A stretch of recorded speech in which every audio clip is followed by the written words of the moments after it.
मंगलमय स्वाध्याय में आचार्य भगवान राग की बात बता रहे हैं। नरेंद्र जी करियावटी क्या बता रहे हैं? राग की बात कह रहे हैं। हे जीव, अलिंग ग्रहण पर अभेद दृष्टिपात करो। क्या कह रहे हैं? अलिंग ग्रहण पर अभेद दृष्टिपात करना है तो प्रथम सूत्र आपको मस्तक में आना ही चाहिए। पहला सूत्र कौन सा आना चाहिए? परस्पर में मिलने होने पर भी कर्म का त्याग नहीं होता। परस्पर में मिले होने पर भी अपने कर्म का त्याग नहीं होता। जैसे चम्मच, कितना बड़ा उदाहरण दे रहे विमल भाई डेयरी वाले, क्या दे रहे हैं? जैसे चम्मच किसी भी चीज का स्वाद नहीं ले पाता। क्या नहीं ले पाता मनोज भैया? स्वाद नहीं ले पाता। महेरी जानते हो किसे कहते हैं?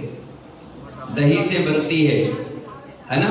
चावल डलकर आटे में डाल करके बनाते महेरी खाओ और खीर खाओ, दिखने में दोनों एक जैसी, एक मीठी और एक खट्टी।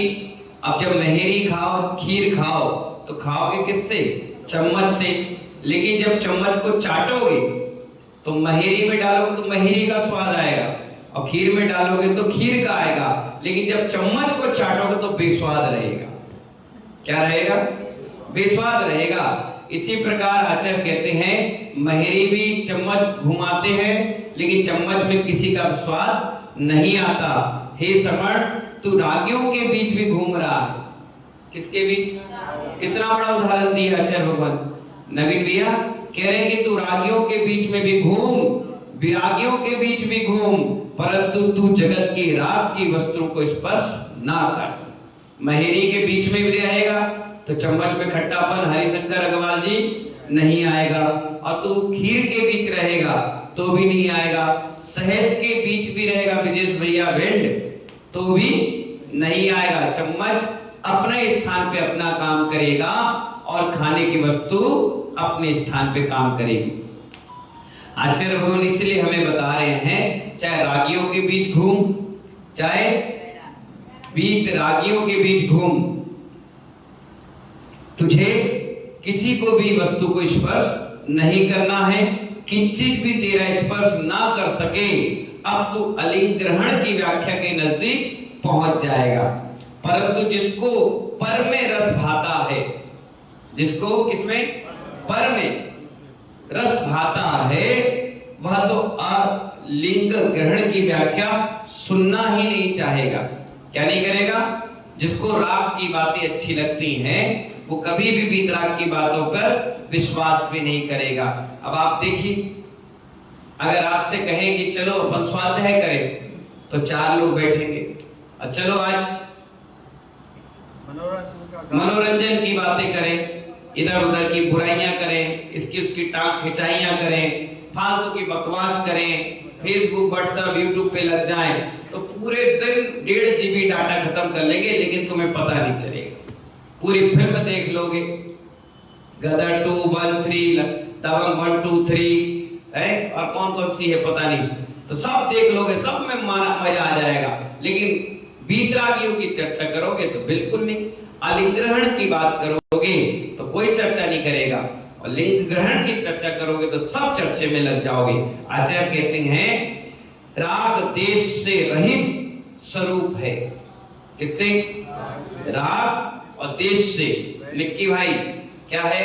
राग और देश से रहित स्वरूप है ध्रुव आत्मा का। इसका ध्रुव आत्मा का ऐसा व्याख्यान का विषय बनाना अलग विषय है, परंतु यह निहारना कि मेरे भीतर राग देश की कमी आ रही है कि कितनी आ रही है, आ भी रही है कि नहीं आ रही है। आचार्य कह रहे हैं कहना बात अलग है, लेकिन अपने अंदर आ रही है कि नहीं आ रही है।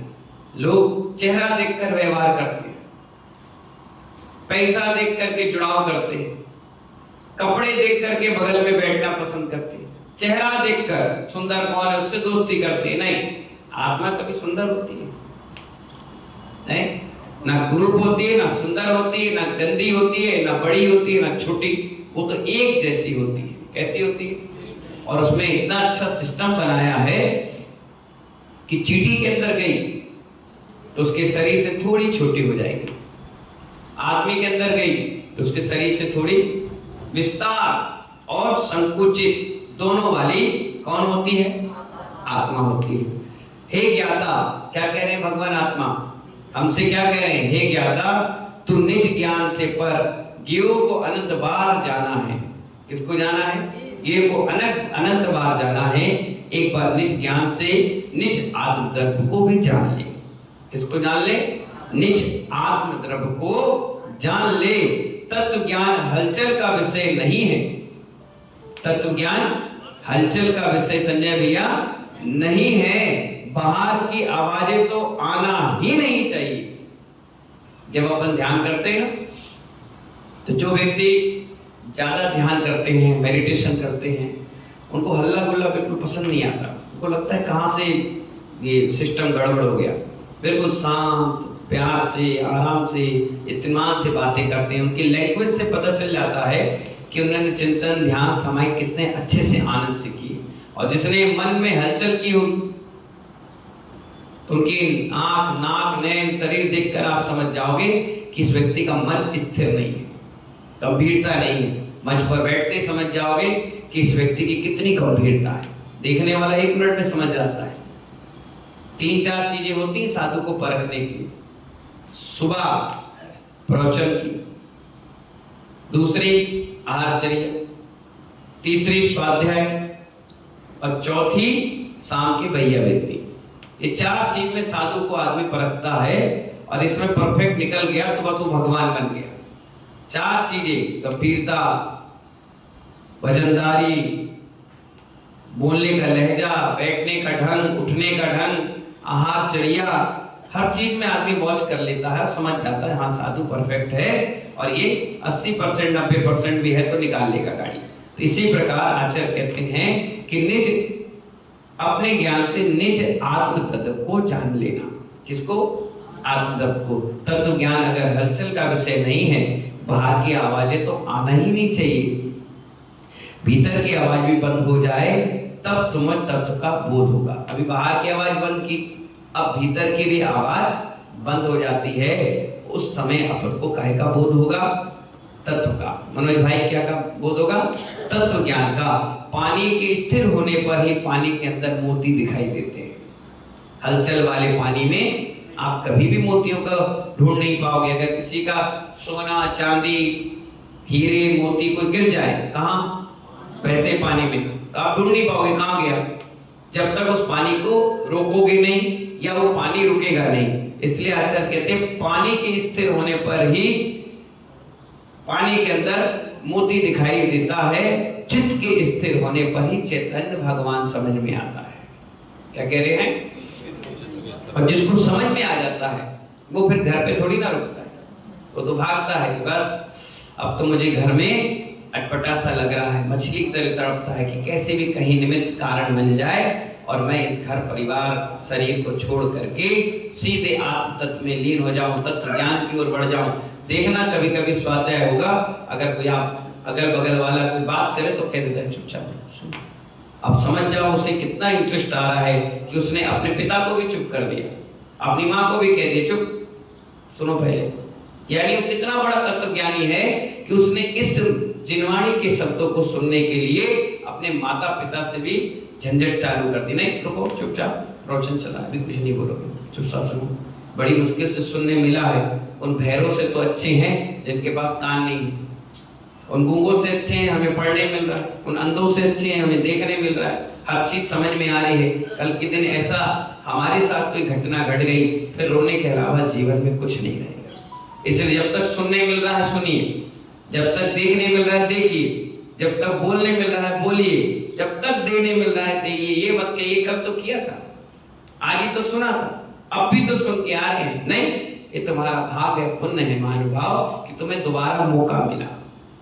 एक बार कोई शतक बना लेता है मैच में किसी दिन साहब तो क्या कहता होगा, बना तो लिया नहीं, संख्या बढ़ाएगा उसकी फिर अपनी। हाँ, अगर एक शतक मारने के बाद अगर 2-3 मैच वो नहीं खेलता तो क्या करते हैं टीम के लीडर, चाहे कप्तान क्यों ना हो, एक काम करो इसको रेस्ट दो, बुद्धि खुलेगी इसकी, बैठो बाहर।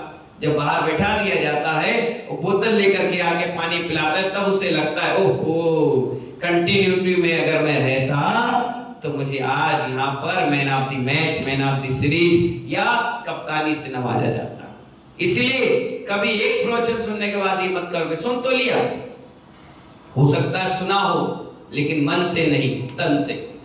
दूसरी बार फिर सुनो, तीसरी बार फिर सुनो, चौथी बार फिर सुनो। हो सकता है रात के जब सो तो 4 प्रवचन में एक ना एक प्रवचन में अगर टच कर गया और मरण हो गया तो सीधे सदगति होगी, नरक गति नहीं होगी। इसलिए सुनते रहो। ये वर्षा योग होते ही इसलिए सुनने के लिए, सुनाने के लिए नहीं होता। क्या के लिए होता है? सुनाते तो हम जिंदगी भर है, 24 घंटे हैं। अब तो मोबाइल आ गया, नहीं सुना पाओ तो मैसेज बना बना के भेजो, एक दूसरे को सुनाओ, जो कहना है कह लो, बाद में कह दो हाथ जोड़कर सॉरी। क्या कह दो? सॉरी, क्षमा, गलती से हो गया, कहने का नजरिया है। इसीलिए सुनने का नाम पूरा वर्षा योग है। मुनियों की सुने और फिर गुने कि हमने कितना आचरण में उतारा, कितना अपने जीवन में सुधार किया। कल एक व्यक्ति आया, कह रहा रात के 12 बजे से 4 बजे तक मैं आपसे बात करता रहा। मैंने मुझसे बात करते रहे? बोले हाँ। मैंने क्या बात कर रहे थे भाई? बोले सपने में आप बैठे थे मेरे सामने। मैंने कहा अच्छा, क्या बोला था? बोले प्रवचन दे रहे थे आप। तो मैंने तुम क्या कर रहे थे? बोले सुन रहे थे। क्या प्रवचन दे रहे थे? बोले घर से निकलो, कल्याण करो। मैंने कहा आप सपना सच कब होगा? बोले बहुत जल्दी करेंगे। अब जो रोज सुनता है तो रात के जब गुनता है ना तो सपने में ऐसे ही सपने आने लगते हैं। कोई कह रहा है महाराज जी रात के 2 बजे उठे और नहाने चले गए। हमने कहा क्यों? बोले हमने ऐसा समझा कि सुबह 7 बज गए। तो कहते हैं ना रात रात भर नींद नहीं आती और बार बार तत्व ज्ञान की ओर मन भागता है। ये प्रभाव पड़ता है वर्षा योग से। जब साधु के नजदीक बैठो, उठो, बड़े गंभीरता से तत्वों का निर्णय करो, तब अपने तत्व ज्ञान की ओर हमारा पैर आगे बढ़ जाता है। इन्हीं मंगल भावनाओं से आचार्य कहते हैं चम्मच मत बनो, एक महीरी मत बनो, खीर मत बनो, चम्मच बनो, ऐसी चम्मच बनो संग में रहो लेकिन सत्संग उसका मत करो। और जब निकालो तो राग और देश दोनों से परे होकर के निकलो। ऐसी मंगल भावना के साथ जय बोले महावीर भगवान की।